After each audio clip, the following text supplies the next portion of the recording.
이전에 읽었던 성경 말씀 에베소서 1장 1절서부터 2절의 말씀을 통해서 오늘은 은혜라고 하는 제목으로 같이 말씀을 나눕시다. 우리가 2주간에 걸쳐서 평강이라고 하는 거 봤습니다. 구약의 샬롬이라고 하는 그 단어가 신약에 와서는 에이레네라고 하는 단어로 등장하고요. 그 샬롬 에이레네라고 하는 그 단어를 우리의 말로 번역을 한다면 평강, 평안, 혹은 화평, 혹은 평화라고 번역할 수 있다는 거죠. 이렇게 성경에서 말씀하는 평강이라고 하는 것은 사전적인 의미나 세상의 사람들이 말하는 것처럼 아무 근심도 걱정도 없는 무탈한 상태를 말하는 게 아니라는 거죠.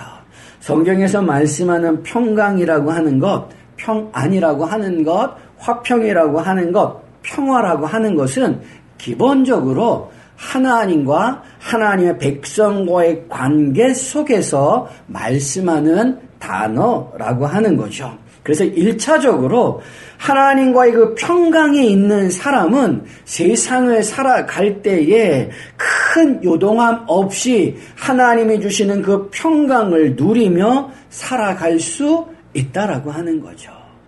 세상의 사람들은 큰 일을 당하면 어찌할 것인가 불안해하고 그 일에 대해서 마음과 생각을 다 빼앗기지만 1차적으로 하나님과의 평강을 가진 그 성도들은, 하나님의 사람들은 그 세상의 큰일을 만난다 할지라도 그 마음에 큰 요동함이 없다는 거예요.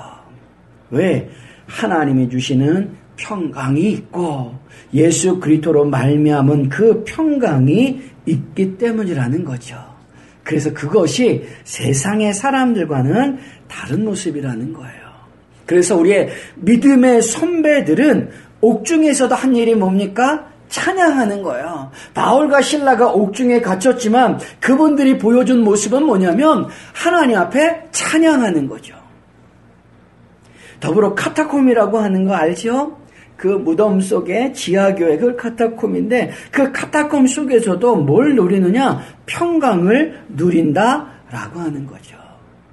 그래서 성경이 말씀하는 그 평강이라고 하는 것은 세상에서 말씀하는 평강과는 좀 다른 것을 알 수가 있다는 거예요.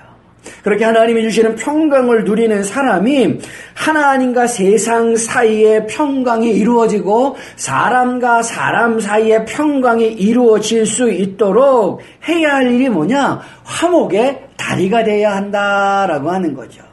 하나님을 모르는 사람들에게 하나님과 연결할 수 있는 화목의 다리가 되어지고 사람과 사람 사이의 그 관목 속에서 화목의 다리의 모습을 보여주고 살아가는 것이 이 땅을 살아가는 성도의 모습들, 평강을 받은 자들의 삶의 모습이다라고 하는 거죠. 그렇게 성경이 말씀하는 평강이라고 하는 것은 어떻게 주어지는 것이냐? 그건 믿음의 결과라고 하는 거예요. 믿음의 결과로서 하나님께서 예수 그리스도를 통하여서 우리에게 평강을 주신다라고 하는 것이고요. 그 믿음이라고 하는 건 뭐냐? 그 믿음이라고 하는 것은 하나님의 은혜로 주어진다라고 하는 거죠. 결국 평강이라고 하는 건 뭐냐면 하나님의 은혜로 믿음을 통하여서 주어지는 것이라고 한다는 거죠. 그래서 바울 서신서를 가만히 보면은요, 바울이 수신자에게 인사말을 합니다. 근데 그 인사말을 가만히 보면은 은혜와 평강이라고 되어 있다는 거죠. 그 어떤 곳에서도, 그 어떤 바울의 편지 속에서도 평강과 은혜가 너에게 있을지어다 라고 하는 구절은 없어요. 모든 서신서에 보여지는 모습은 뭐냐면 은혜와 평강이 너에게 있을지어다 라고 축복한다는 거죠. 왜 그런가? 평강이라고 하는 것은 은혜의 결과로 주어지기 때문이라는 거예요. 그럼 은혜가 뭘까? 은혜가 뭡니까? 우리가 은혜라고 하면 잘 압니다. 근데 그 은혜가 무엇입니까? 라고 표현하라고 한다면은 잘 표현할 수 없다라는 거죠. 그리고 왜 우리에게 그 하나님의 은혜가 필요할까라고 하는 거예요. 이 부분을 잠시 생각해 보려고 합니다. 은혜라고 하는 이 단어는 헬라어로 카리스라고 하는 단어입니다. 그 뜻을 풀어보면은 호의, 친절, 선물, 감사라고 하는 의미가 담겨져 있다는 거예요. 그러니까 호의를 베푼다, 친절을 베푼다, 선물을 준다, 감사한다, 이런 의미가 그 은혜, 카리스라고 하는 단어 속에 담겨진 뜻이라고 하는 거죠. 그 은혜를 성경의 관점으로, 신학적인 관점으로 보면은 어떻게 풀어볼 수 있느냐면, 받을 자격이 없는 자에게 무상으로 주어지는 거라는 거예요. 아무런 조건 없이 선물로 주어지는 게 뭐냐? 그게 은혜라고 하는 거예요. 그게 카리스라고 하는 거예요. 그런데 왜 은혜는 선물로 주어질까? 왜 조건 없이 주는 것일까? 왜 무상으로 주어지는 것일까? 라고 하는 거예요. 그리고 왜 그게 우리에게 필요할까? 라고 하는 거죠. 왜 은혜는 하나님께서 선물로 주냐면은 그것이 값어치가 없는 개념이 아니라 너무너무 크기 때문에 사람이 무언가 수고의 대가로 무언가 물질적인 대가를 치르고 받을 수 있는 것이 아니라고 하는 거예요. 인간의 수고와 노력과 어떤 대가를 치를 수 없을 정도로 너무너무 큰 것이기 때문에 하나님이 그저 줄 수밖에 없다는 거예요. 거저 줄 수밖에 없는 것이고 무상으로 줄 수밖에 없다라고 하는 거죠. 그게 은혜이고 그게 카리스예요. 이 말이 틀린 말인지 맞는 말인지 한번 생각을 해보십시오. 하나님께서 예수님을 보내주셨는데 하나님이 보내신 예수님을 믿으면 구원을 받고 예수님을 믿지 않으면 구원을 받지 못한다. 이 말이 맞는 말일까요? 틀린 말일까요? 맞는 말이지만 정확한 말은 아니라는 거죠. 에베소서 2장 1절의 말씀을 보면 그는 허물과 죄로 죽었던 너희를 살리셨도다라고 말씀합니다. 우리 지금 에베소서 보고 있으니까 에베소서 2장 1절을 한번 보세요. 그는 허물과 죄로 죽었던 너희를 살리셨도다라고 얘기해요. 근데 여기에 보면 죽었던이라는 단어가 나옵니다. 죽었던이라고 하는 이 단어의 헬라의 문법적 형태를 보면은 현재 분사로 되어 있어요. 현재 분사라고 하는 것은 지금이 어떤 상태다라고 하는 걸 말합니다. 그게 현재 분사예요. 근데 죽었던이라고 하는 이것이 현재 분사의 문법적 형태인데 그 말을 풀어보면 죽은 자의 모습으로 있다라는 거예요. 죽은 자로 존재한다, 시체로 존재하고 있다라는 그런 의미를 가지고 있다는 거죠. 그러니까 죽었던이라고 하는 게 뭐냐? 죽은 그 상태로 있다는 거예요. 시체의 모습으로 그대로 있다라고 하는 거죠. 그런데 죽은 자의 특징이 뭡니까? 말이 없어요. 의지가 없습니다. 뭔가에 반응할 수 없다는 거예요. 그래서 죽은 사람은 뭔가에 반응할 수 없기 때문에 알 수도 없다는 거죠. 그런데 에베소서 2장 1절에 말씀하는 그 죽었던이라고 하는 그 단어는 죽어있는 상태, 시체의 그 상태로 있다라고 하는 그 의미는 육체적으로 죽었다라는 개념이 아니라 영적으로 죽었다라고 하는 걸 보여주고 있다는 거예요. 영적으로 죽었다라고 하는 게 뭘까? 요한복음 1장 1절서부터 5절에 그 의미를 알아볼 수 있다는 거죠. 요한복음 1장 1절서부터 5절 말씀 우리가 잘 아는 말씀일 거예요. 자, 영적으로 죽었다라는 것이 뭔가? 태초에 말씀이 계시니라. 이 말씀이 하나님과 함께 계셨으니 이 말씀은 곧 하나님이시니라. 그가 태초에 하나님과 함께 계셨고 만물이 그로 말미암아 지은 바 되었으니 지은 것이 하나도 그가 없이 된 것이 없느니라. 그 안에 생명이 있었으니 이 생명은 사람들의 빛이라. 빛이 어둠의 빛이되 어둠이 깨닫지 못하더라 라고 말씀합니다. 영적으로 죽었다라고 하는 그 말은 뭐냐면 알 수 없다, 깨달을 수 없다라고 하는 의미라고 하는 거예요. 그러니까 요한복음 1장 10절서부터 11절 말씀, 그가 세상에 계셨으며 세상은 그로 말미암아 지은 바 되었으니 세상에 그를 알지 못하였고 자기 땅에 오매 자기 백성이 영접하지 아니하였으나 라고 말씀합니다. 그러니까 영적으로 죽었다는 건 뭐냐면 보지만 알 수 없다는 거예요. 듣지만 깨달을 수 없다라고 하는 거예요. 그런데 그 상태가 어떤 상태냐? 죄와 허물로 죽은 상태라고 하는 거예요. 누가? 너희가 라고 성경은 말씀합니다. 그 너희가 누굽니까? 바로 죄인들을 얘기합니다. 예수 믿기 전에 우리를 얘기한다라는 거예요. 죄와 허물로 죽어있는 그 상태인 너희는 예수를 보고도 모르고 예수의 말씀을 들어도 깨닫지 못한다라고 하는 거예요. 그게 영적인 죽음인 거예요. 예수님을 모르니까 예수를 믿을 수도 없고 예수를 영접할 수도 없고 예수의 말씀에 순종할 수도 없다라는 거예요.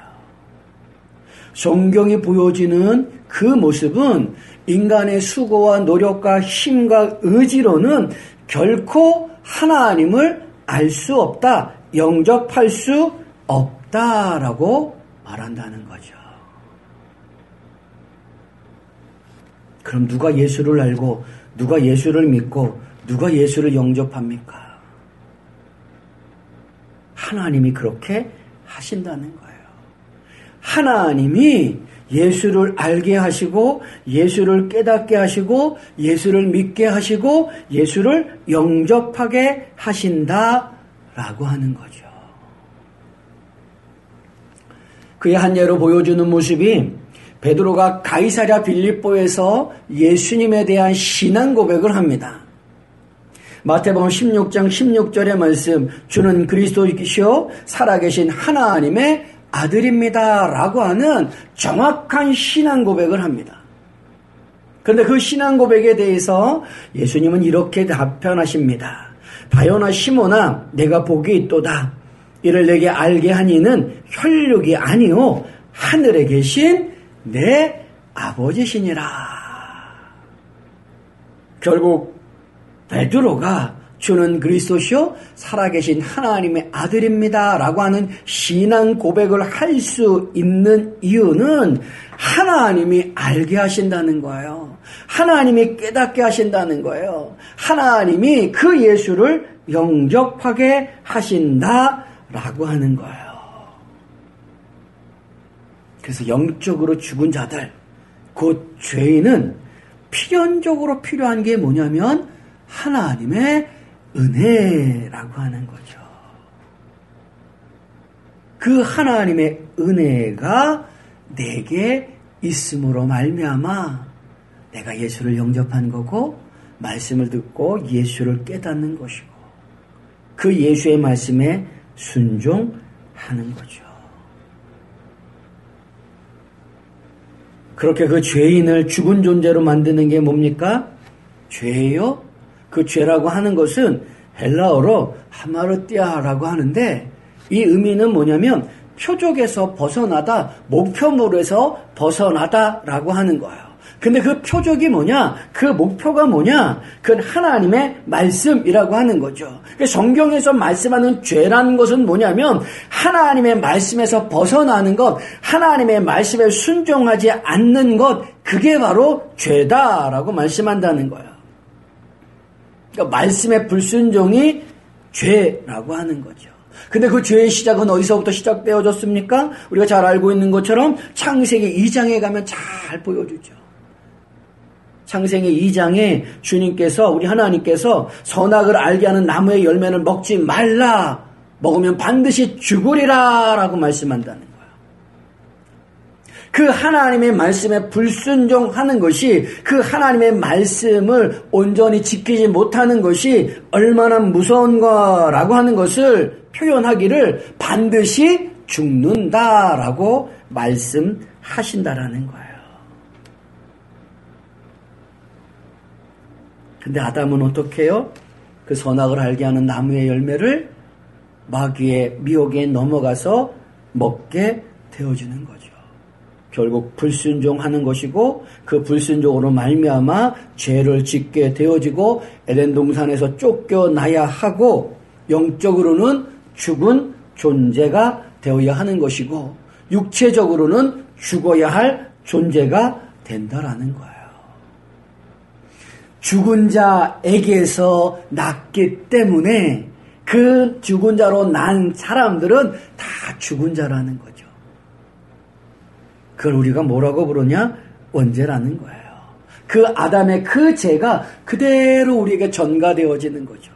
아담이 하나님의 말씀에 불순종함으로 말미암아 그는 죽은 자가 되어지는 거야. 그 죽은 자가 나은 것은 죽은 것밖에 될 수 없다는 거죠.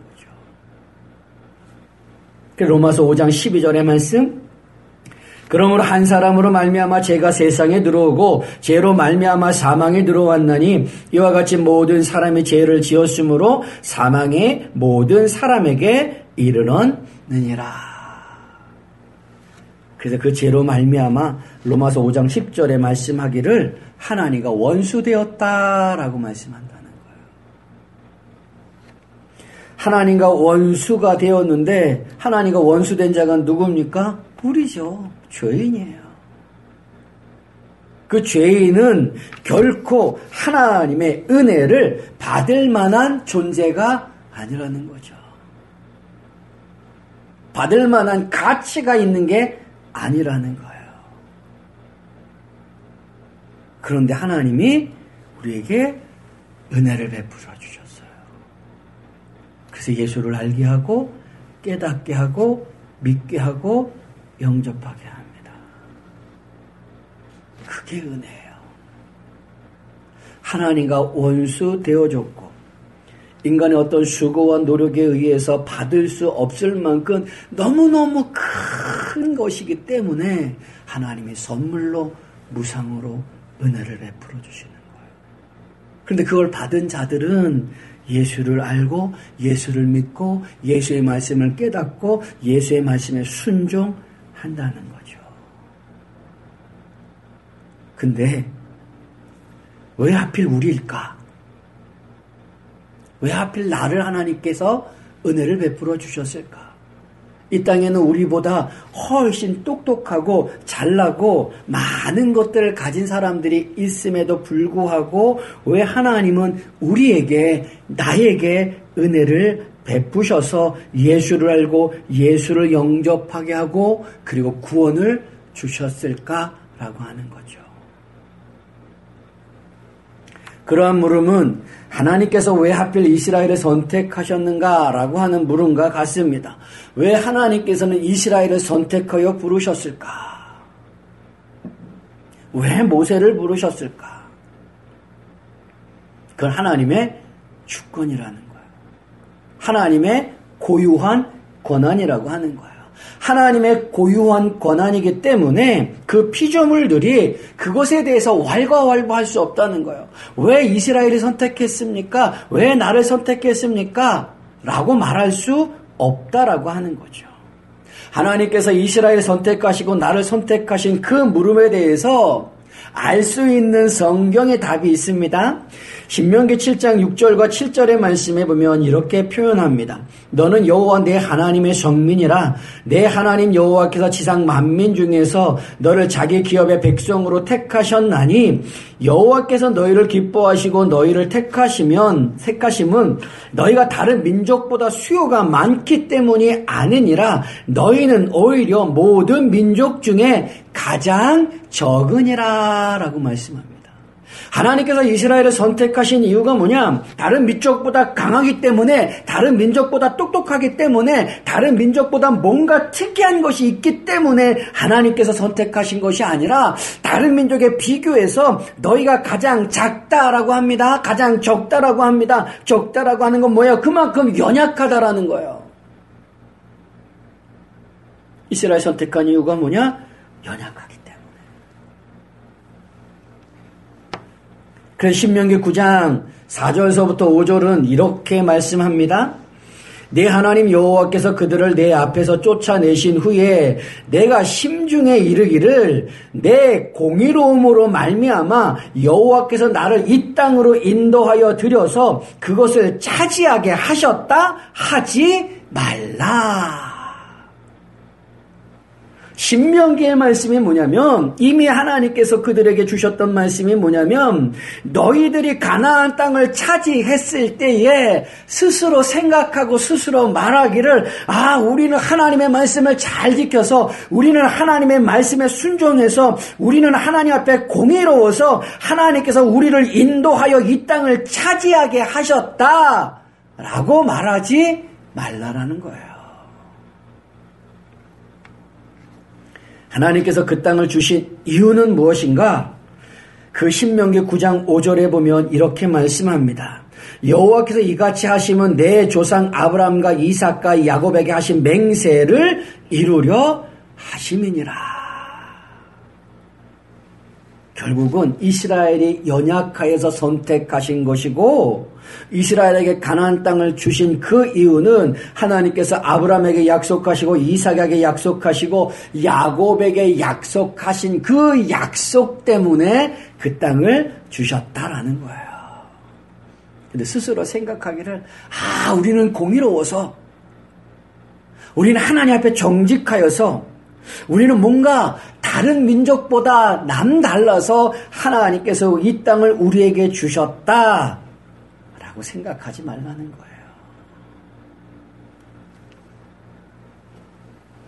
하나님이 이스라엘을 선택한 이유는 약하기 때문이라는 거죠. 그런데 우리를 선택하신 이유도 크게 다르지 않아요.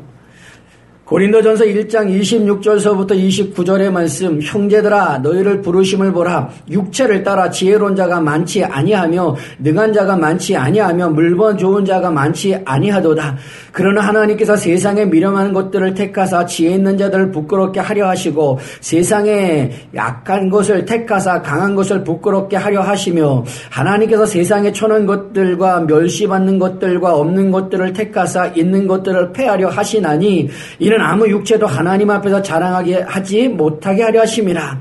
너희는 하나님으로부터 나서 그리스도 예수 안에 있고 예수는 하나님으로부터 나와서 우리에게 지혜와 의로움과 거룩함과 구원함이 되셨으니 기록된 바 자랑하는 자는 주 안에서 자랑하라 함과 같게 하려 함이라. 성경이 나를 선택하고 우리를 선택한 이유는 뭐냐면 우리가 잘나고 똑똑하고 공의롭고 깨끗하고 정직해서 선택하신 것이 아니라 세상의 그 어느 것보다도 미련하고 세상의 그 어느 것보다도 약하고 세상의 그 어느 것보다도 천하고 멸시받는 자들이기 때문에 하나님께서 선택하여 부르셨다는 거예요. 근데 부르심에 대한 이유가 뭐라고요? 예수 때문에. 그러니까 너희가 자랑할 거는 아무것도 없다는 거예요. 너희가 자랑할 것은 뭐냐요? 예수밖에 없다라고 성경은 말씀한다는 거예요. 우리가 세상의 가치관 가운데 뛰어나고 똑똑하고 공의롭고 정직하고 많은 것을 가져서 하나님 부르신 게 아니라 그런 것이 없기 때문에 부르셨대요. 그래서 네가 자랑할 건 뭐밖에 없다?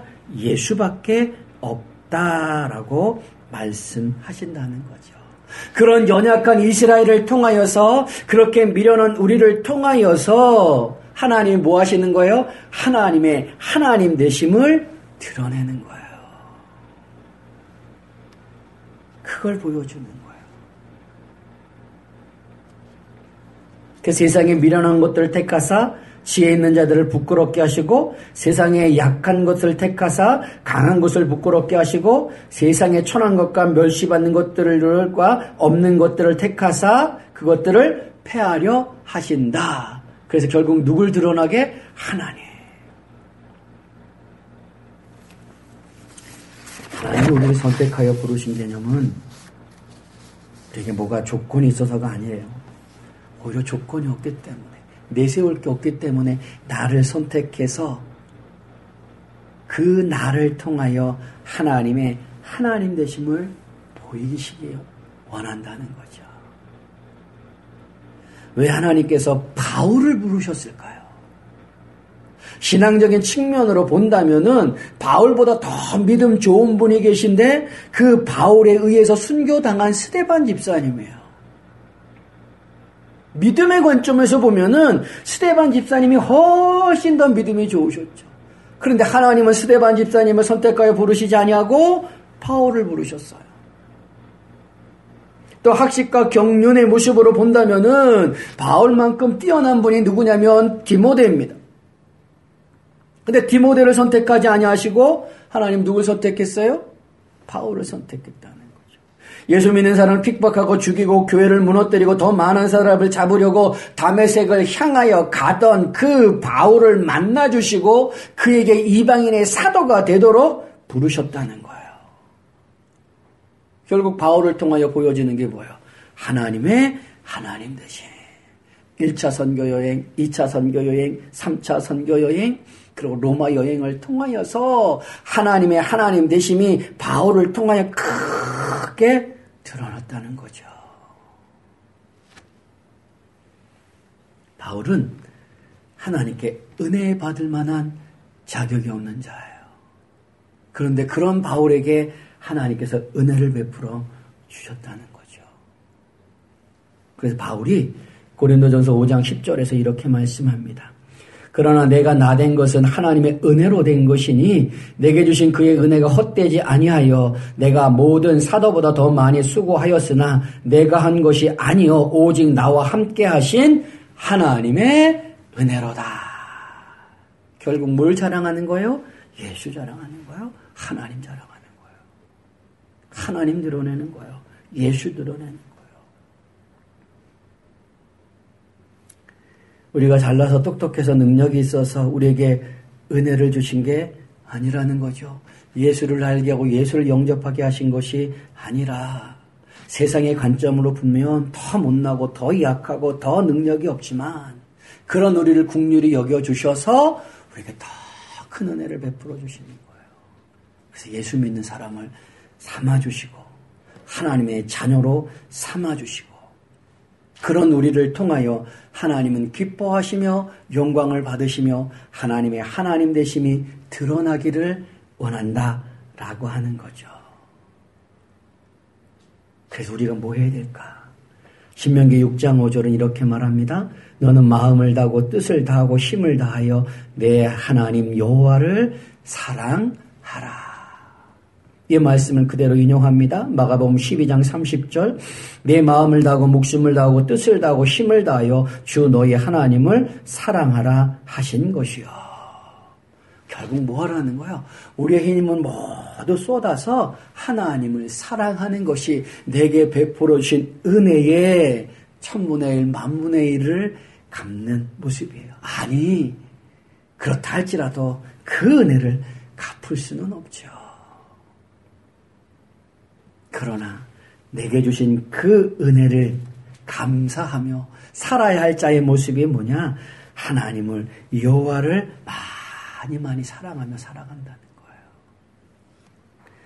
그래서 오늘 본문 가운데 2절 하나님 우리 아버지와 주 예수 그리스도로부터 은혜와 평강이 너희에게 있을지어다 라고 하는 그 축복의 말씀 가운데는 하나님이 많이 너희를 사랑했다라고 하는 그 의미가 담겨 있고 그 사랑을 받은 너희는 하나님을 많이 사랑하며 말씀에 순종하며 살라라고 하는 그 의미가 은혜라고 하는 단어 속에 평강이라고 하는 단어 속에 담겨져 있다라고 하는 거죠. 그 은혜와 평강을 우리가 받았어요. 그래서 예수 믿는 거잖아요. 그래서 여기서 예배하는 거잖아요. 그러므로 우리가 해야 할 일이 뭐냐?